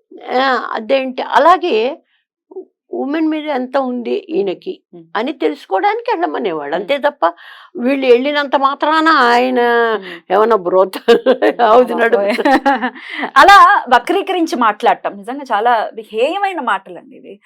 అసలు అర్థం లేనటువంటి మాటలు. కానీ ఒక విషయం చెప్పనా పద్మిని, ఈ రోజున ఎవరైతే ఈ విధంగా కామెంట్ చేశారో, ఎవరైతే ఈ విధంగా యూట్యూబ్లో మాట్లాడారో, you wait, there will be a day ఆ రోజున వాళ్ళే లేదు మనం ఆ రోజు మాట్లాడింది తప్పు అనే రోజు తప్పకుండా వస్తుంది, రావాలి. సాయిని గురించి తెలుసుకోవాలని మనస్ఫూర్తిగా కోరుకుంటున్నాను. ఎందుకంటే ఏదో మేము గెలిచేసాం లేకపోతే మేమే కరెక్ట్ అని ప్రూవ్ చేసుకోవడానికి కాదు, సాయిని అలా అనటం బాధాకరం. సాయి గురించి తెలుసుకోవాలి, సాయి కృప వాళ్ళకు ఉండాలని మనస్ఫూర్తిగా కోరుకోవటం. డెఫినెట్లీ అది జరగాలి. అది జరుగుతుందమ్మా, జరుగుతుంది. ఎందుకంటే ప్రతి వారికి కూడా ఒక ఆత్మ విమర్శ అనేది ఒకటి ఉంటుంది. ఇప్పుడు వాళ్ళు అలా మాట్లాడారు కానీ వాళ్ళు పీఠాధిపతులు అవడమో లేకపోతే గుళ్ళనో లేకపోతే వ్యాపార, ఇప్పుడు ఈ మధ్య ఇంకొకటి పద్మిని, గుళ్ళు కూడా వ్యాపార సంస్థలు అయిపోయినాయి గుళ్ళని. అలా ఆ వ్యాపార పరంగా మాట్లాడుతున్నారు అనే అనుమానం కూడా మనకు వస్తుంది. ఎందుకంటే ప్రతి వారు సాయి సాయి సాయి అని పరిగెడుతున్నారు. బోళ్ళని కాసులు అక్కడికే పెడుతున్నాయి, బోళ్ళంతా అన్ని రకాలుగా. అయ్యో మనమంతా ఇలా అయిపోతున్నాం, అలా అవుతోంది అని కూడా మాట్లాడేవాళ్ళు మాట్లాడచ్చు. కానీ సాయి గుళ్ళల్లో మనం చూసుకుంటే ప్రతినిత్యం రుద్రంతో అభిషేకం జరగటం, షిరిడీలో అయితే మనకు తెలిసిందే రుద్రంతో అభిషేకం చేయటం, 4 పూట్ల హారతులు జరగటం. ఎక్కడ ఏ గుడి ఉన్నా సాయి, ప్రపంచంలో ఎక్కడున్నా కూడా సాయి గుడులు ఖచ్చితంగా 4 పూట్ల హారతులు జరగటం, అంతా వైదిక పరంగా క్రతువులు జరగటం అనేది మనం చూస్తూనే ఉంటాం. మరి మిగతా గుడుల్లో కొంతమంది అంటూ ఉంటారు, మిగతా గుడుల్లో ఎంతవరకు ఇంత కరెక్ట్ గా జరుగుతున్నాయి అనేది ప్రశ్నార్థకమే. ఇది కూడా ఆలోచించుకోవాలి కదా. అది కరెక్ట్. ఇంకొకటి నువ్వన్నట్లుగానే వైదిక పరమైనటువంటి ధర్మాలను ఆచరిస్తూ గుళ్ళల్లో జరుగుతున్నవి అనడానికి అన్ని చోట్ల కాదు, కొన్ని ప్రాచుర్యం ఉన్నటువంటి గుళ్ళల్లో తప్ప. ఇంకొకటి నువ్వు మరీ గమనించవలసిన విషయం ఏంటంటే, నేను చెప్పచ్చో చెప్పకూడదు కానీ ప్రతి గుడికి ఒక మాన్యం ఉంటుంది, ఇంతనో అంతనో అంత. దాని మీద కన్నేసి దీన్ని ఎలా కొట్టేయాలని చూస్తున్నారు. కానీ ఇది గుడి ప్రాపర్టీ, మనం దీన్ని రక్షిద్దాము, ఇది గుడి, మనం హిందూ ధర్మంలో ఉన్నాము అని ఆలోచించే వాళ్ళు చాలా తక్కువ. అది ఎప్పుడు ఉంటుంది డెఫినెట్ గా, చాలా తక్కువ చాలా. ఇక అవధూతల గురించి మనం మాట్లాడుకుంటేనండి, మీరు నండూరి శ్రీనివాస్ గారి గురించి వినే ఉంటారు, విన్నారా? విన్నాను. యూట్యూబ్ లో ఆయన చాలా అద్భుతంగా మన మన మన దేవీ దేవతల గురించి అవ్వచ్చు, క్షేత్రాల గురించి అవ్వచ్చు, చాలా అద్భుతంగా చెప్తూ ఉంటారు. వారు కూడా సాయి గురించి మాట్లాడితే వారిని కూడా విపరీతంగా తిట్టటం, విపరీతంగా ఆయనని వ్యతిరేకించడం అనేది జరిగింది. వారన్న మాట ఏంటంటే, ఇప్పుడు శాస్త్రాల్లో లేదు, సాయి గురించి లేదు. మీరు ఇప్పుడు ఏదైతే చెప్పారో అదే చెప్పారు. శాస్త్రాల్లో ఎలా ఉంటాయి మహాత్ముల గురించి, అవధూతులు కొన్ని వందల్లో వేలల్లో ఉంటారు, ఈ దేశంలో ఉన్నారు, వారందరి గురించి ఉండదు శాస్త్రాల్లో. ఏ 10 మంది గురించో 20 మంది గురించో ఖచ్చితంగా ఉంటుంది. సాయి గురించి లేనంత మాత్రాన, లేకపోతే ఇకపై వచ్చేటటువంటి ఏ అవధూత గురించి అయినా లేనంత మాత్రాన వాళ్ళు అవధూతలు కాకపోరు, మహాత్ములు కాకపోరు. ఆత్మ సాక్షాత్కారం లేదు, ఆత్మ జ్ఞానాన్ని ఎవరైతే తెలుసుకుంటారో వారు ఖచ్చితంగా మహాత్ములు అవుతారని వారు కూడా అనటం ఖచ్చితంగా విన్నా, నేను చూశాను, కమెంట్ లో ఆయన పెట్టి ఉన్నారు, చదివాను. ఇంకొకటమ్మా, ఇప్పుడు బాబా గారు ఏదో మాయ చేసేవారు, మాయాజాలం ఉండేది, ఆయనంతా మ్యాజిక్ చేస్తారు కాదు, ఆయన ఆత్మ సాక్షాత్కారాన్ని పొందారు. ఆయన అన్ని స్టేజ్లు దాటి ఆ లెవెల్కి వెళ్ళాడు. అలా వెళ్ళిన వాళ్ళకి మనోనేత్రం ఉంటుంది. ఆయన ఎవరో బిజ్లీ బిజ్లీ అని తిరుగుతూ ఉంటే ఒక ముస్లిం అతను, నీ బిజ్లీ బలానా చోటు ఉందని చెప్తాడు. ఇతను నమ్మడు. నమ్మనప్పుడు సరే నువ్వు కూర్చొని సట్కా తీసి కొట్టి అక్కడ నిప్పుని నీళ్ళని బుట్టించుకొని జోబులోంచి ఒక హుక్కు, ఆయన హుక్కా పీలుస్తూ ఉండేవారు, అది తీసి చూపిస్తారు. ఎందుకు అది చూపించారంటే అక్కడ మంత్రం కాదు, అతని ఉద్దేశం ఏమిటయ్యా అంటే, నాయనా నేను చెప్పింది కరెక్టు అని నిరూపించడానికి. సిద్ధులన్నీ పొందిన వాళ్ళు అయ్యి ఉండాలి వాళ్ళు కదా. అసలు ఆ లెవెల్కి మనిషి రావాలంటే ఎంత సాధన అవసరం, చాలా. అసలు ముందు మన ఆత్మజ్ఞానం రావాలంటేనే బోల్డన్ని స్టేజ్లు మారాలి మనం, అవునా? అదేంటి అలాంటి దీనిలో బాబా గారు అవి కనుక్కోగలిగారు. నా మాయాజాలం చేసేవాళ్లే, మ్యాజిక్ చేసేవాళ్లే, ఆయన మంత్రగాళ్లే. మంత్రమైనా తంత్రమైనా ఆయనకున్నది కానీ నీకు లేదు కదా. అవును, నీకైతే లేదు కదా, నీకు నోరేసుకొని పడిపోవడం తప్ప నీకు వచ్చిందేమీ లేదు కదా. రైట్. నేను అనేది ఏంటంటే, ఆ స్టేజ్కి వెళ్ళిన ప్రతివాడికి కూడా మనోనేత్రం ఉంటుంది, చూడగలుగుతారు మనసుతో. అలా చూడగలిగేవాడు ఆయన, అంతే తప్ప ఆయన ఏం మాయలు చేయడం, మంత్రాలు చేయడం, తంత్రాలు చేయడం కాదు. మంత్రశక్తి ఎప్పుడూ ఉంది. పురాణాల్లో మనం చూసుకుంటే అనసూయాదేవి గురించి మనం ప్రత్యేకించి మాట్లాడుకుంటే, ఆవిడకి లేదా మంత్రశక్తి? త్రిమూర్తులు వచ్చారండి. మరి ఇప్పుడు ఆయన ఏదో బాలవితత్తు ఇంటి పై కప్పెక్కి ఏదో చేశారు, పైకి నిచ్చెనెక్కి అటు వెళ్ళారట, జ్వరం తగ్గిపోయిందిట, ఇవన్నీ ఏంటి అని మాట్లాడుతుంటే, మనం ఒకసారి పురాణాల్లో కూడా వెళ్తే అనసూయాదేవి దగ్గర, ఇక్కడ నిన్ను ఇంటరప్ట్ చేస్తాను. ఆయన లోపల పడుకొని ఉన్న వ్యక్తి జ్వరం తగ్గడానికో జబ్బు తగ్గడానికో వెళ్ళారు. Hmm. మామూలుగా కూడా మన ఇంట్లో మనం ఎవరన్నా కాళ్ళు జాపు కూర్చున్నా పడుకున్నా దాటద్దు దాటద్దంట. అంటారు. ఎందుకు? Hmm. వీళ్ళకున్నది వాళ్ళకు వస్తుందని Oh, అంటారు మన okay. వాళ్ళు. Hmm. Hmm. ఇప్పుడు నా కాళ్ళు దాటారనుకో, నాకు Hmm. ఒకవేళ ఏ కాళ్ళు ఇప్పుడు నాకున్నవి ఏవో ఉంటే ఆ, ఆ వస్తాయి. దాటిన వాళ్ళకి వస్తుంది అని. Hmm. అంటే ఈయన ఇటు నుంచి అటు కప్పు దాటాడంటే అర్థం ఏమిటి? వాళ్ళకున్న జబ్బుని ఈయన తీసుకున్నారు. తీసుకున్నారు. Hmm. ప్రాపర్ వేలో ఆలోచిస్తే Exactly. అతను తీసుకున్నారు. Correct. మరి ఇంట్లోకే వెళ్ళొచ్చు కదా, అంటే ఇంట్లో ఏ టైంలో పడితే ఆ టైంలో వెళ్తారా ఆయన? ఏదైనా అర్ధరాత్రి- రీజన్ అయి ఉండొచ్చు. అసలు అవధూతలు చేసే చర్యలు మనకు అర్థం కావు కొన్ని కొన్ని సందర్భాలలో. ఇప్పుడు త్రిమూర్తులే ఉన్నారు, వెళ్ళి నగ్నంగా వడ్డించమంటాం ఏమిటి? అసలు మనం అంటే మామూలుగా ఆవిడ పాతివ్రత్యాన్ని మరి పరీక్ష నిరూపించాలి కదా. చేయడానికి. పార్థివ్రత్యాన్ని, అలాగే ఆవిడలో ఉన్నటువంటి ఆ సాధన శక్తి ఏదైతే ఉందో అది ప్రకాశించాలంటే ఎలా? వీళ్ళు వెళ్ళాలి, ఆవిడ అక్షత వేయాలి మంత్రపూర్వకంగా, వాళ్ళు చిన్నపిల్లలు అవ్వాలి, అది ప్రపంచానికి చాటి చెప్పాలి. అరే అనసూయదేవి అంటే మహాపతివ్రత, అలాగే ఆవిడ మంత్రం కనుక వేస్తే త్రిమూర్తులైనా చిన్నపిల్లలు అయిపోవాల్సిందే అని కదా. మనం త్రిమూర్తులను తిట్టకూడదు కదా, మీరు ఇలా వెళ్ళడం ఏంటి, మీకు బుద్ధి ఉందా లేదా అని మనం తిట్టాం. ఎవరు అర్థం తిట్టరు, ఈ చేసుకుంటాం. పీఠాధిపతులు కూడా తిట్టరు. తిట్టరు. అమ్మ బాబాయ్ విష్ణుమూర్తి శివుడు ఆయన వెళ్ళారు, బ్రహ్మ బ్రహ్మ. వెళ్ళారు అని దానిలో తప్పే ఉంది అంటూ దాని మాట్లాడతారు. అంతరార్థాన్ని అర్థం చేసుకునేటటువంటి ప్రయత్నం చేయాలి మనం. తర్వాత త్రిశక్తులు కూడా పరిగెట్టుకుంటూ వచ్చారు, అయ్యో మా పిల్లల్లాగా ఉయ్యాలల్లో ఉన్నారంటే మా మొగుళ్ళందరూ పిల్లలు మళ్ళీ అక్షత వేశారు, ఇచ్చేశారు కదా, ప్రకాశించింది. అనసూయమ్మ గురించి మనకి ఇంకా ఇంకా తెలిసింది. చర్యలు కొన్ని అర్థమవుతాయి, కొన్ని అర్థం కాకపోవచ్చు. ఇవన్నీ అంటే ఏదో నోరుంది వాగేద్దాం, మనకు అన్నీ తెలుసు, మనం కానీ ఏదైనా నేను అనొచ్చు. అనుకోవడం ఏంటంటే అమ్మా, దీని అన్నిటికీ కూడా మూల కారణం మొదలు ఏమిటంటే ఆయన గుళ్ళు ఎక్కడ ఉంటే అక్కడ ఆయనకు భక్తులు కూడా బాగా ఎక్కువైపోతున్నారు. భక్తులు ఎక్కువ అవడానికి రీజన్ కూడా ఏంటంటే ప్రతి వారికి ఏదో ఒక మంచి జరుగుతుంది. మంచి జరుగుతుంది. ఇప్పుడు నువ్వు బాధపడుతున్నావు, బాబాని ఇలా అంటున్నా, కారణం ఏంటి? నువ్వు నమ్ముతున్నావు. నేను నమ్మాను, నువ్వెందుకు నమ్మావు? నాకేదో నీకు జరిగింది. కొన్ని జరిగినాయి కాబట్టి. అవునా? నాకు జరిగింది, నాకు పెళ్లి చేశారు స్వామి. నీకు జరిగినాయి కాబట్టి, నువ్వు నమ్ముతున్నావు కాబట్టి, నీకు వీళ్ళు ఇలా అనగానే బాధ అనిపిస్తాం, బాధ అనిపిస్తోంది, కోపం వస్తుంది, ఎదురుకుండా కనబడితే కొడదామని కూడా అనిపిస్తుంది. కొడతాను కూడా, అందులో ఎటువంటి సందేహం లేదు. అది ఇప్పుడు నేను 88 వరకు అసలు ఏమీ పట్టించుకొని నేను ఒక్కసారి ఈ విధంగా మారిపోయాను అంటే మరి ఆయన మిరాకిలే కదా. డెఫినెట్లీ. పైగా ఆయన అడిగారు నన్ను, ఇప్పుడైనా నమ్ముతావా? అలాగే వినపడింది పద్మిని, అలాగే వినపడింది. ఇప్పుడైనా నమ్ముతావా అన్నారు ఆయన. ఒక డైలాగ్ ని ఒక సినిమాటిక్ గా చెప్తున్నట్టుగా అలా అంతే. వెంటనే ఇంకా నమ్మాలి, తప్పదు. మరి ఇప్పుడు నా డిస్కషన్ అక్కడ ఎవరికీ తెలియదు. ఒక గాలిలోంచి ఒక మాట నాకు అలా వినపడింది అన్నప్పుడు, నేను ఆయన మందిరంలో ఉన్నప్పుడు వినపడింది అన్నప్పుడు డెఫినెట్ గా అది ఆయన మిరాకిలే అది. అట్లా ఎంతమందికో ఎన్నో జరుగుతున్నాయి, ఎంతో మందికి. ఎందుకమ్మా నేను వారం వారం ఈ పారాయణలు నడుపుతానా? ఎలాంటి మెరాకిల్స్ మీకు అంటా పడ్డాయి? అబ్బో అసలు నేను చెప్పలేనమ్మా. అసలు ఎన్ నెంబర్ ఆఫ్ మిరాకిల్. అస్సలు మర్చిపోలేని మెరాకిల్ అంటే ఏంటి? ఏదైనా ఒక్కటి చెప్పండి అమ్మ. నాకొకటి జరిగిందమ్మా, చెప్పండి.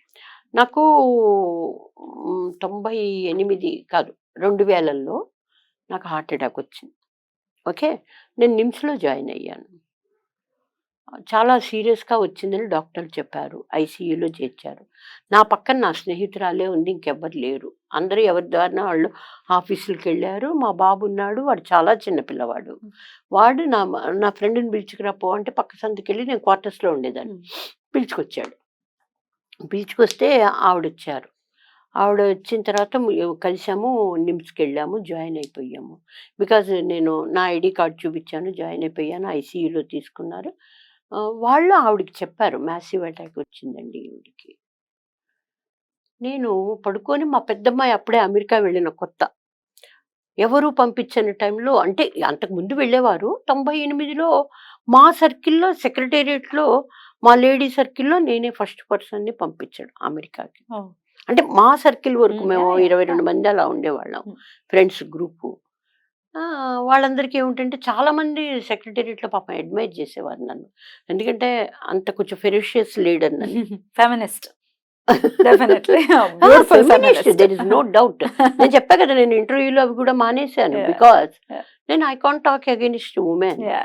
And at the same time ఇప్పుడున్న సిచ్యువేషన్స్ ని నేను కన్విన్స్ అవ్వలేను. Right. ఇప్పుడున్నటువంటి గర్ల్ చైల్డ్ మెంటాలిటీతో నేను మీరు కన్విన్స్ సెట్ కావట్లేదు. రైట్, దాని గురించి మళ్ళీ మాట్లాడదాం మనం వివరంగా.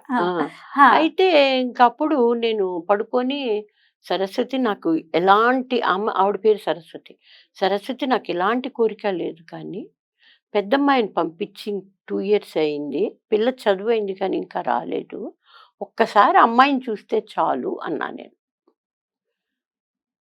మీరెవరూ ఊహించలేరు. ఇలా పడుకున్నాను. ఆవిడ డాక్టర్ గారు అన్నారు, ఈవిడికి మంచి తలనొప్పి వస్తే పర్వాలేదండి, రావాలి, ఏదో మరి ఏ ఇంజెక్షన్ ఇచ్చారు ఏం చేశారో నాకు తెలీదు అన్నారు. నేను ఇలా పడుకొని ఉన్నా, పక్కన ఆవిడేమో ఏం పర్వాలేదు అంటోంది.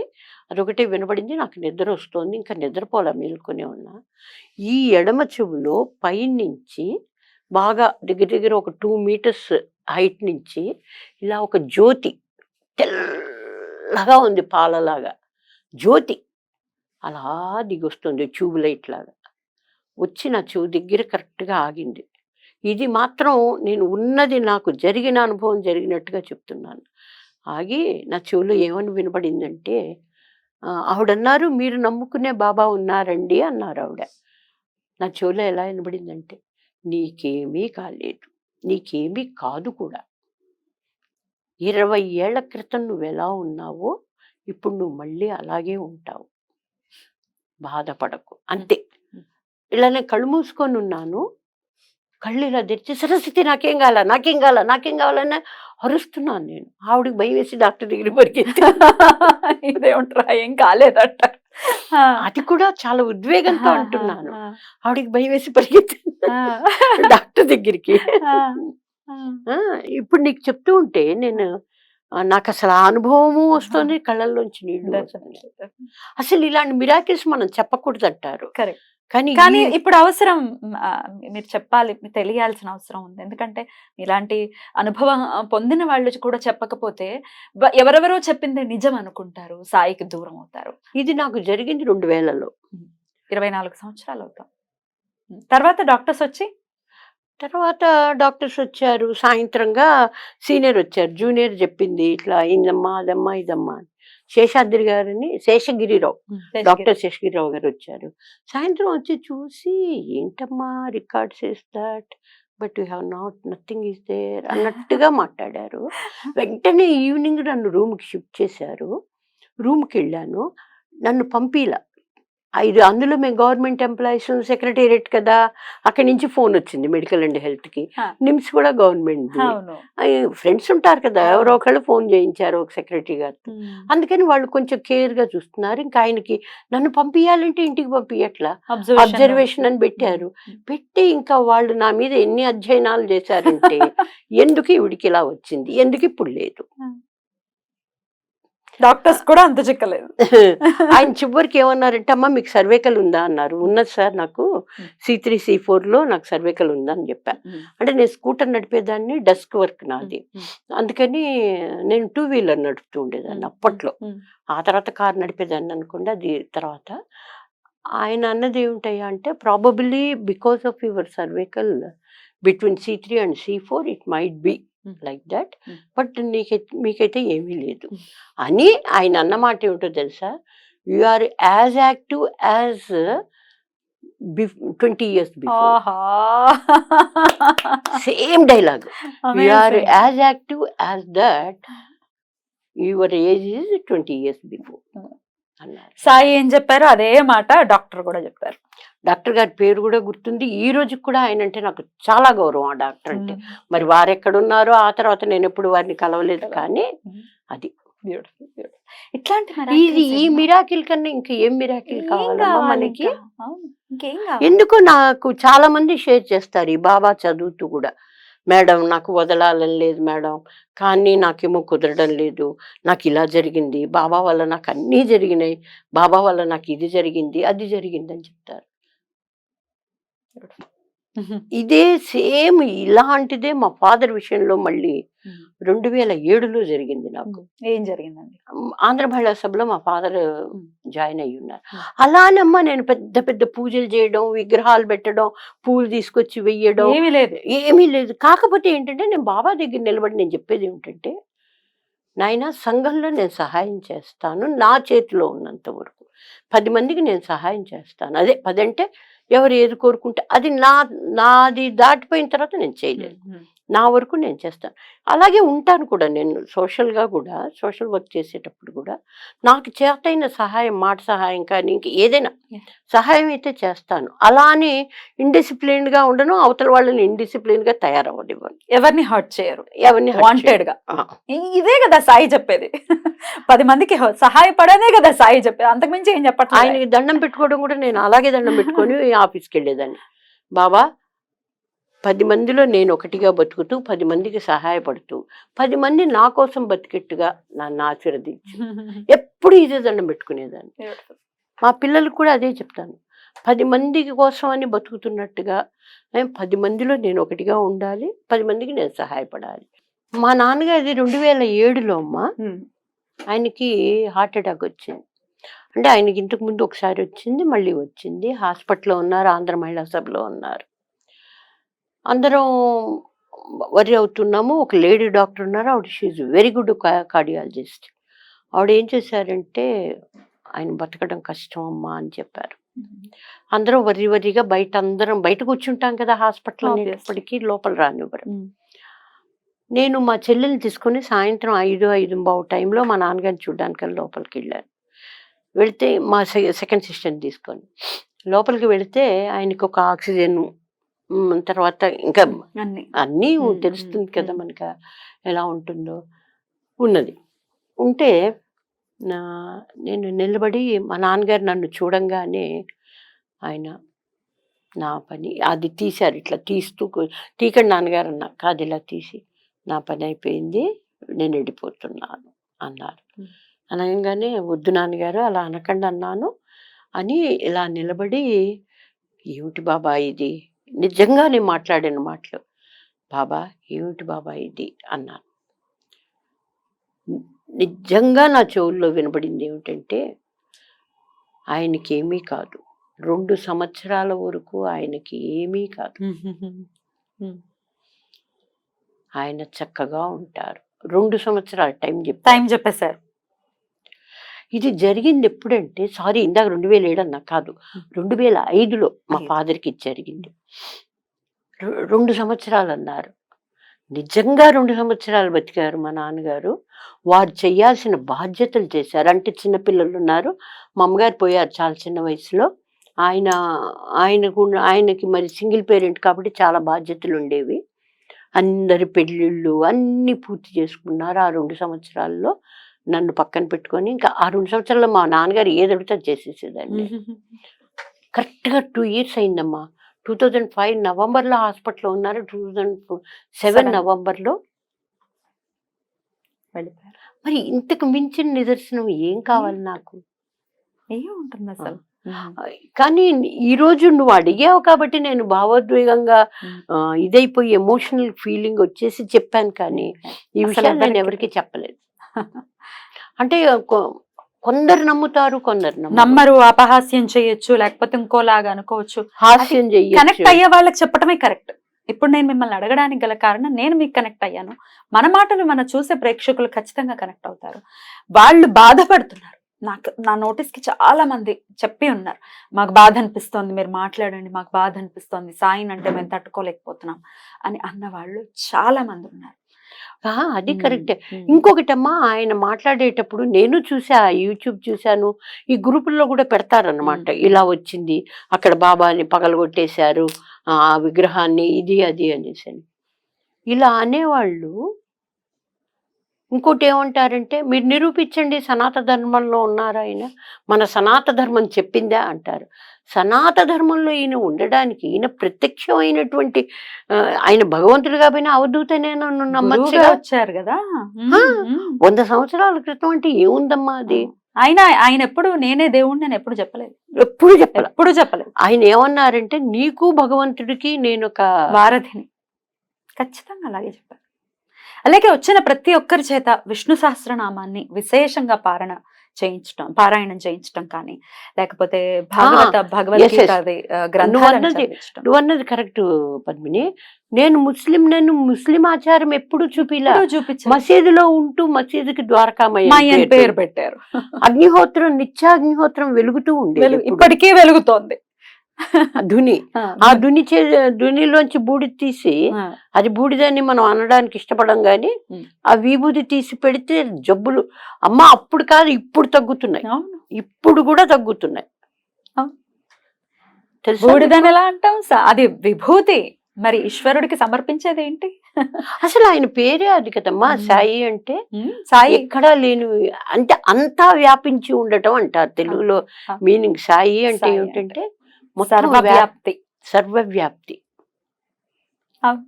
ఆయనని పిలవటం, ఆయనకు అసలు పేరు, ఊరు ఎక్కడ, ఎవరి దగ్గర పెరిగారు, ఇవన్నీ యాక్చువల్ గా అయితే తెలియవు.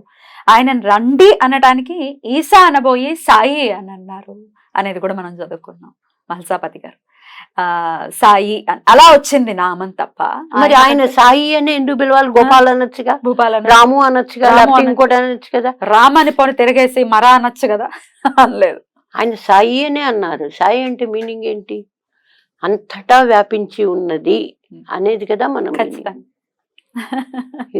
అక్కడ ఆ కోయిన్సిడెన్స్ చూడిపోదు కనీసం అలా అనుకున్నా కూడా.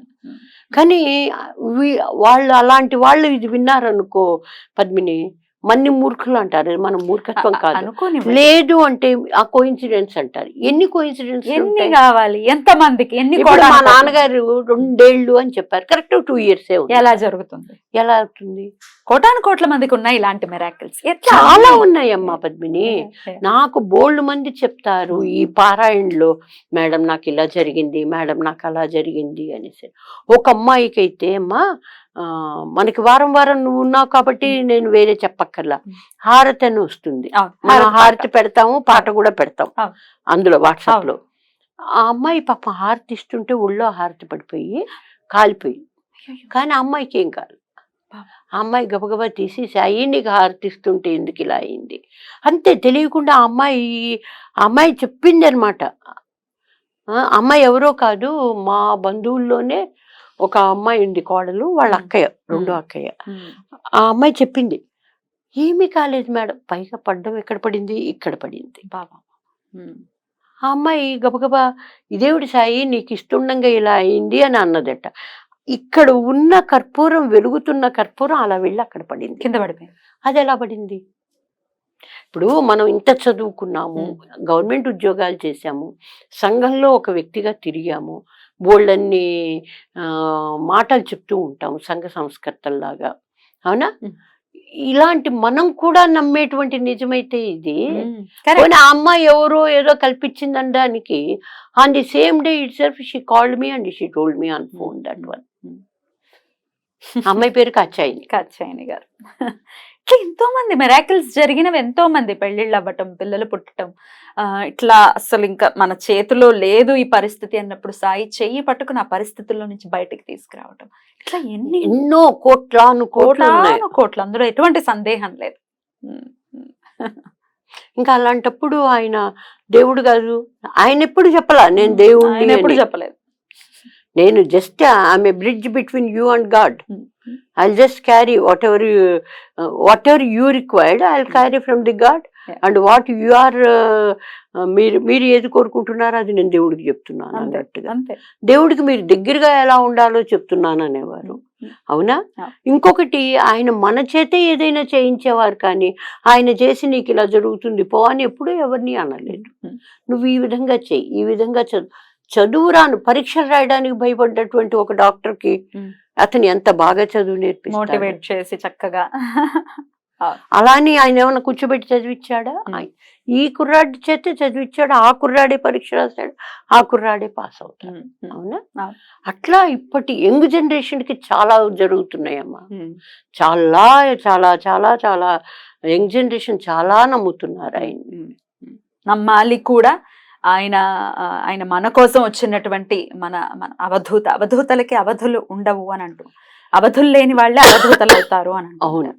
ఈ ఇంకొక అభియోగం వచ్చింది ఏంటి అంటే, ఆయన ఇంకేమి చిల్లర అనమాట, ఇంకేమి దొరకక ఇట్లాంటి మాటలన్నీ మాట్లాడుతుంటారు. తాంబూలం వేసుకున్నారు, తాంబూలం గృహస్థులు మాత్రమే వేసుకోవాలి, ఇలా అవధూతలు లేకపోతే ఇంకొకళ్ళు వేసుకోకూడదు అని. ఎప్పుడు వేసుకున్నారు తాంబూలం? అదే తాంబూలం వేసి నోట్లో నుంచి తీసి అలా పాడేస్తే తీసుకునేవారు అక్కడికి వచ్చే భక్తులు. చరిత్రలో ఉంది, సచ్చరిత్రలో ఉంది అని. నవ్వుకోవటం మినహాయిస్తే ఇంకేం లేదా దానికి సమాధానం?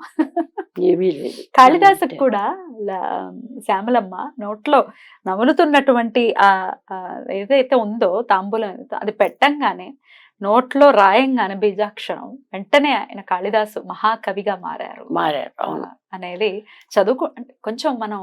మరి అవన్నీ నమ్మినటువంటి వ్యక్తి ఎందుకు నమ్మరు? లేదు, మేము సెలెక్టెడ్ గా ఉంటాం, మేము ఎంతసేపు సెలెక్టెడ్ గా ఉండి ఆయన ఇలా చేశాడు, ఆయన అవధూతలకి ఎవరైనా తింటారు, అసలు వాళ్ళక ఈ అవధూతలకి ఏవి ఉండవు, అవధులే ఉండవు, ఇది చేయకూడదు అది చేయకూడదు అన్న రూల్స్ అండ్ రెగ్యులేషన్స్ ఏమి ఉండవు. అన్నిటికీ వాళ్ళు అతీతులు డెఫినెట్ గా. ఇప్పుడు దత్తాత్రేయుడు గురించి కూడా మనం మాట్లాడుకుంటే, శ్రీపాద్ శ్రీవల్లభుల గురించి మాట్లాడుకున్నా, ఆయన ఒక ఉన్మత్తుడుగా కనిపిస్తారు శంకర భట్టుకి అని చరిత్రలో చదువుకు. ఆయన మందు దాగుతూ స్త్రీలతో ఉన్నట్టుగా, స్త్రీలు తొడ మీద కూర్చుని ఉన్నట్టుగా, అవన్నీ పరీక్షలు end of the day Shankara Bhattu కనిపిస్తుంది. అరే ఏమిటి ఆథర్కి, ఏమిటినా ఇలా ఉన్నాడు, ఈయన దత్తాత్రేయుడు ఏంటి అని పరీక్షలు ఖచ్చితంగా ఎదుర్కోవాల్సి ఉంటుంది, తప్పదు. వాళ్ళకి అవధులు ఏమిటి, పిచ్చి అంటే ఇంకా ఎల్కేజీ క్వశ్చన్స్ అన్నమాట ఇవన్నీ. ఒకంత చదువుకుంటే బెటర్. కానీ అది మాత్రం మరీ సాయిబాబాని ఆ విధంగా అనడం అనేది మాత్రం ప్రస్తుతం ఉన్న సమాజంలో బోల్డ్ మంది భక్తులే అనుకోండి, ఆయన ఫాలోవర్సే అనుకోండి, వాళ్ళందరి విచారానికి ఖచ్చితంగా వీళ్ళు పాత్రలు అవుతున్నారు. వీళ్ళ వల్లే జరుగుతుంది. అంటే అది వీళ్ళు తెలిసి చేయని తెలియక చేయని అది ఆ పాపం వాళ్ళది. అది కూడా ఖచ్చితంగా పాపం వెంటాడి తీరాలండి. ఎందుకంటే ఇది ఎమోషన్స్ తో ఆడుకోవడం కరెక్ట్ కాదు ఎట్టి పరిస్థితుల్లో. అంతే, మనోభావాలతో ఎప్పుడూ ఆడుకోకూడదు. ఇప్పుడు పెద్ద పెద్ద ప్రవచనకారులు మనం తీసుకుంటే, నేను దైవంగా భావించేటటువంటి చాగంటి కోటేశ్వరరావు గారి దగ్గర నుంచి మొదలుకొని పెద్ద పెద్ద పీఠాధిపతులు చిన్నజీరి స్వామి గారు కూడా, ఆయన కూడా చెప్పి ఉన్నారు, బాబా గారు ఆయన ఉన్నంత కాలం చేసిన మంచిని గురించే మాట్లాడండి, మిగతాది మాట్లాడదు. అలాగే చాగంటి కోటేశ్వరరావు గారు చెప్పి ఉన్నారు, మంచిని గురించే మాట్లాడు. అది మళ్ళీ నాకు అక్కడ కూడా నేను ఏకీభవించారు.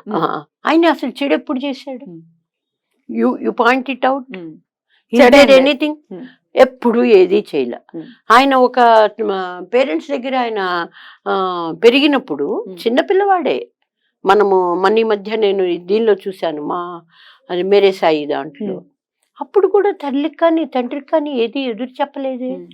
అతను అసలు చెడు ఎప్పుడు చేశాడని, మంచినే ఫాలో అవ్వండి అని కూడా చెప్పడం చిన్నజీవితరావు గారిది తప్పు. అలా చెప్పకూడదు. చాగంటి కోటేశ్వరరావు గారు ఎప్పుడు కూడా ఆయన కామెంట్ చేయలేదు. అసలు ఆయన గురించి మీరు ప్రవచనం అడిగారంటే, నన్ను ప్రవచనాలు చెప్పమన్నారంటే, ఇది బాబా గారికి నేను ఎప్పుడు వెళ్ళలేదు, ఒకసారి వెళ్ళాను, కానీ నా చేత ఆయనే చెప్పిస్తున్నారు అనుకోని నేను చాలా ప్రవచనం చేశారు. చాలా అంటే చాలా అద్భుతంగా చేశారు. అంతవరకు ఎందుకమ్మా, నేను ఎప్పుడు బాబా గురించి ఎవరి దగ్గర ఎప్పుడు మాట్లాడలే. మరి ఈ రోజు నువ్వు అడుగుతుంటే నేను మాట్లాడుతున్నాను కదా, మరి ఇప్పుడు నేనేమనుకోవాలి?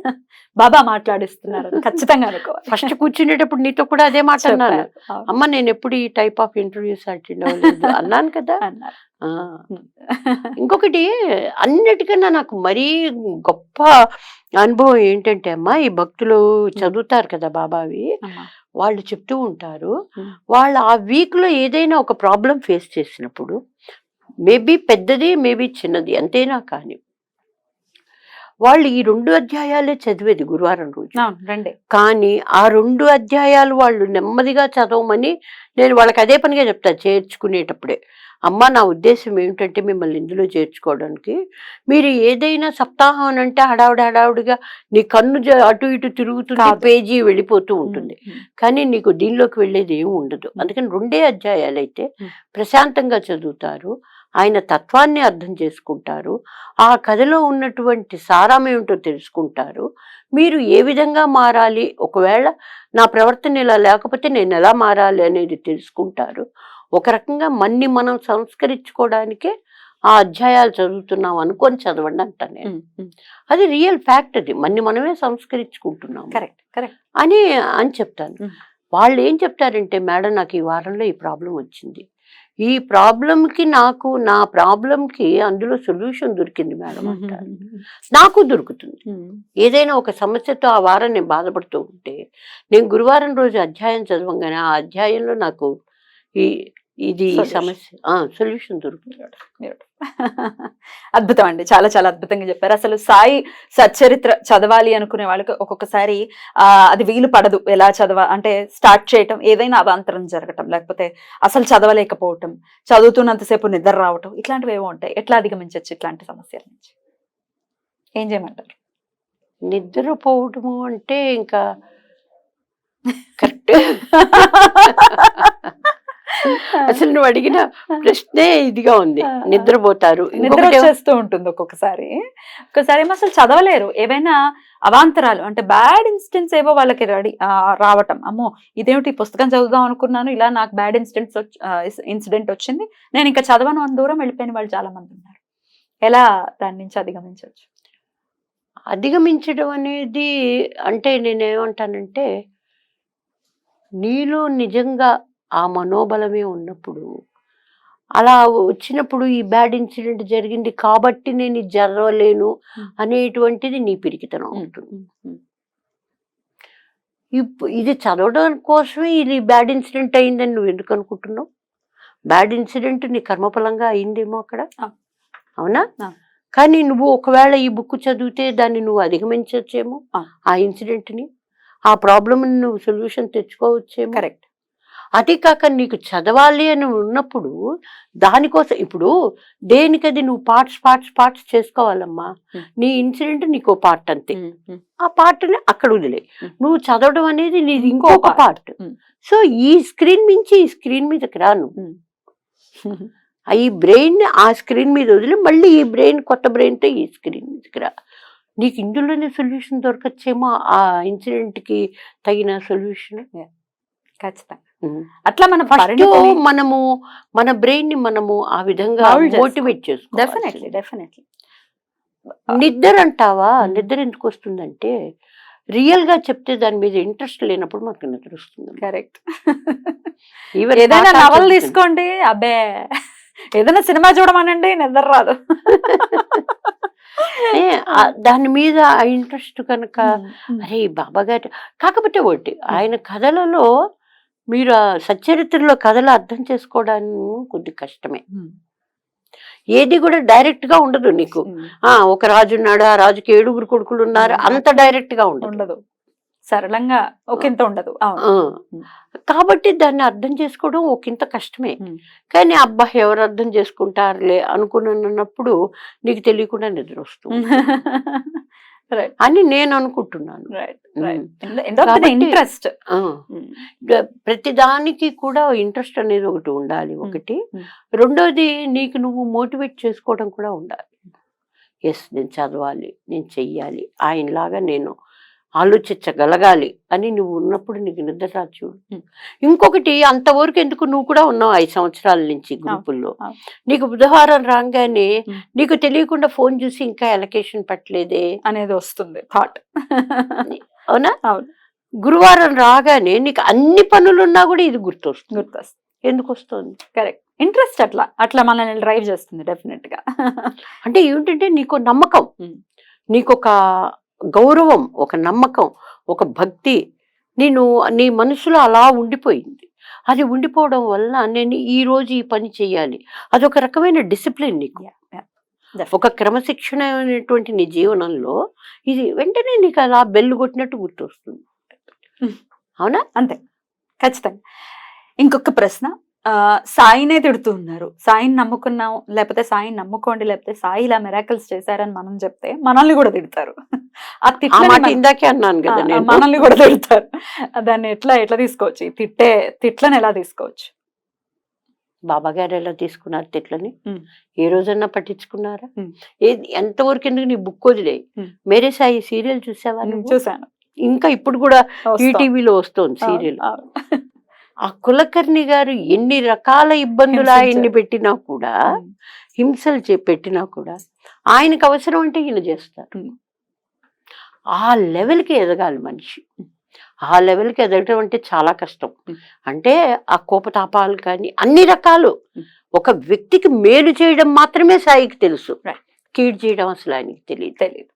సో ఇట్లా తిట్టే వాళ్ళని పాపం వాళ్ళు మానసికంగా ఏదో ఏదో దౌర్బల్యంతో పాపం బాధపడుతూ ఉన్నారు, లేకపోతే ఏదో దౌర్బల్యం ఉంది, వాళ్ళు పైకి రావాలని కోరుకోవడం మినహాయిస్తే వాళ్ళని మళ్ళీ తిట్టడం లేకపోతే చిత్కరించడం ఇట్లాంటివి చెయ్యొద్దు అని అంటున్నారు. నవ్వి ఊరుకుందాం.